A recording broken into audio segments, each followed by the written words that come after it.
የባህር በር መጠየቅ ባዕዳኖች እንደሚሉት ጦር ሰባቂነት አይደለም። የባህር በሩ የኔ ነበርም የኔም ይሆናል ማለት ሰይፍ የመወልወል አፎት የመነቅነቅ አይደለም። ሲጀመር ኢትዮጵያ ባህሩን በደማችንና በጉልበታችን ይዘኗል ለሚሉ ኃይሎች በደም ላስመልስ አላለችም። ኑ እንደራደር፣ ኑ እንምከር ነው ያለችው። የልስጣችሁ ስጡኝ ጥያቄ ነው። የዲፕሎማሲ ትግሉ ግዙፍ ፕሮጀክት ላይ ድርሻ ይኑራችሁ ማለት ለአብሮነትና ለሰላም ካለ ፍላጎት ድርሻን ቆርሶ የማካፈል እንጂ ጡንቻን ተማምኖ በደም እናስመልሷለን የሚል የደም መላሽ ግብርን ገቢር ማድረግ አይደለም። ለዛ ነው ጠመንጃ ከመወዝወዝ ይልቅ የዘንባባ ዝንጣፍ የተወዘወዘው። ለዛ ነው የሀገራት ደጅን አደራድሩን ተብሎ በራቸው የተቀበቀበው። ለዛ ነው የሀገሪቱ ግዙፍ ተቋማት ለድርሻ ክፍት የሆኑት። ኢትዮጵያ በግፍና በገፍ ባዕዳኖች ከተገፋችበት የተፈጥሮ ወሰኔ ላይ ልወሰን ያለችው ተፈጥሮ ባህሩ ላይ ስለወሰናት ነው። ራስ አሉላ አባነጋ የኢትዮጵያ የባህር ወሰን ቀይ ባህር ነው ሲሉ ይህን እውነት መሰረት አድርገው ነው። ጠቅላይ ሚኒስትር አብይ ኢትዮጵያ የጂኦግራፊ እስረኛ አትሆንም ሲሉ ኢትዮጵያን የሚያክል ሀገር ጠላቶቹ በወሰኑለት ግዞት ያጠለቁላትን እግረ ሙቅ የመበጣጠስ ርዕይ ነው። የቲም ማርሻል የጂኦግራፊ እስረኞች ፕሪዝነርስ ኦፍ ጂኦግራፊ በዓለማችን ላይ ያለውን የጂኦፖለቲካ ግብግብ ላይ ያለሰ ጠገባዎችንና ፉክክሮችን የዳሰሰበት መጽሐፉ አይንገላሽ ተብሎ ይወደስለታል።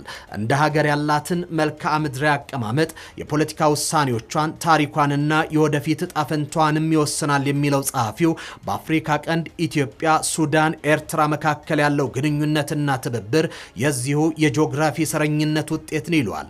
ፖለቲከኞች ቢመጡና ቢሄዱም ተራሮች፣ ወንዞችና ባህሮች ግን አይቀየሩም። የሀገራት መሪዎች ውሳኔዎቻቸውን የሚወስኑት በእነዚህ የተፈጥሮ አጥር ውስጥ ሆነው ነው ይላል።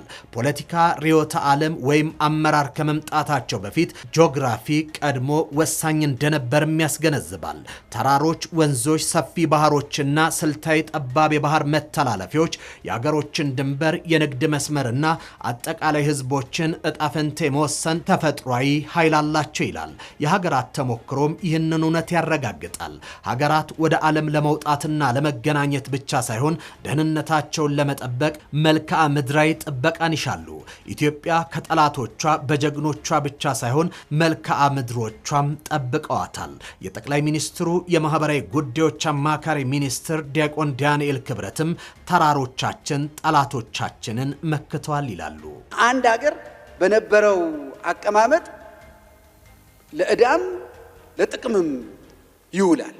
የጂኦ ስትራቴጂካል ቁመናችን የዛችን ሀገር ደህንነት ይወስነዋል። ያ ሀገር በጤናው እየኖረ ነው አይደለም የሚለውን ይወስነዋል።